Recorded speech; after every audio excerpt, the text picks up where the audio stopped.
अस्सलामुअलैकुम viewers, welcome to my channel easy and मीमी। कैसे हैं आप सब लोग? उम्मीद करती हूँ कि आप सब लोग बिल्कुल ठीक होंगे इंशाल्लाह। अल्लाह ताला आप सबको खैर आफियत से रखे, आमीन सुम्मा आमीन। वीवर्स, आज मैं घर पे देसी घी बनाने के तरीके को आपको साथ शेयर करूँगी, जो कि बहुत ईजी है घर पे बनाना। तो आइए हम अपनी वीडियो की तरफ चलते हैं। बिस्मिल्लाहिर्रहमानिर्रहीम। इसके लिए मैंने 1 केजी मलाई को स्टोर कर लिया था। डेली जो हम दूध लेते हैं उसके ऊपर से बलाई उतार के मैं इस बकेट में डालती जाती हूँ। जो इस वक्त ये तकरीबन 1 केजी हो चुकी है। अब इसको मैं मक्खन और फिर देसी घी से बनाऊँगी। इसके लिए एक डीप पैने का मैंने बर्तन लिया है, उसमें सारी बलाई को मैंने डाल दी है। मोस्टली मैं इस लकड़ी के घोटने के साथ इसको बीट करती हूँ, जो मुझे ज़्यादा इजी लगता है बीटर की बजाय। लेकिन यह है कि मैं अभी आपको थोड़ा सा इसके साथ और बाकी मैं आपको इलेक्ट्रिक बीटर के साथ बीट करके दिखाऊंगी। इसके साथ इसी तरह हम इसको बीट करते रहें तो वो फिर दानेदार से मक्खन की शक्ल में आ जाएगा। अब मैं आपके साथ इलेक्ट्रिक बीटर के साथ इसको किस तरह बीट करना है और किस पोजीशन तक बीट करना है वो शेयर करती हूँ।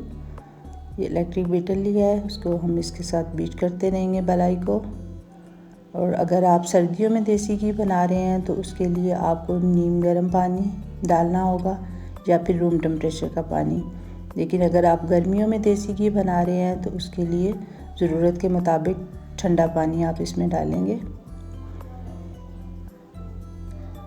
ये 5 से 7 मिनट मैंने इसको बीट किया है। ये थिक हो गया है, लेकिन ये अभी मक्खन की पोजीशन में नहीं आया क्योंकि ये दानेदार नहीं हुआ। और ये जब तक दानेदार नहीं होगा हम इसको बीट करते रहेंगे। ये देखिए, ये क्रीम सी बनी हुई है, लेकिन ये अभी मक्खन नहीं बना। इसमें मैं थोड़ा सा पानी ऐड करूँगी। ये देखिए, थोड़ा सा पानी ऐड करने के बाद मैंने इसको थोड़ी देर और बीट किया है, तो इस तरह दानेदार मक्खन की शक्ल में हमारे सामने आ गया। अब मैं इसको हाथों की मदद से अच्छी तरह इसका पानी निचोड़ के इसको 2-3 पानी वॉश कर लूँगी। और इसके बाद तमाम पेड़े एक बर्तन में डाल के इसको बिल्कुल लो फ्लेम पे हम पकाएंगे।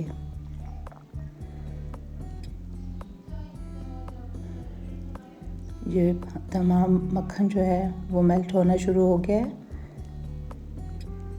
हम इसको चम्मच चलाते हुए पकाएंगे, बीच बीच में हम इसको चम्मच चलाएंगे।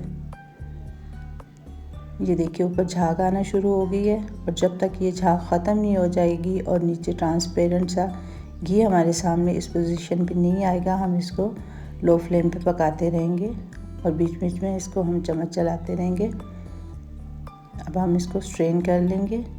व्यूअर्स, आप इस तरीके से देसी घी को घर में ज़रूर बना के ट्राई कीजिएगा। इंशाल्लाह आपका देसी घी भी बिल्कुल इसी तरह ही गोल्डन कलर में बनेगा। और ये मटेरियल जो हमारे पास सामने आया है स्ट्रेनर में, इसको हम वेस्ट कर देंगे। आई होप कि आपको देसी घी बनाने का तरीका पसंद आया होगा। अगर पसंद आया है तो लाइक और शेयर ज़रूर कीजिएगा।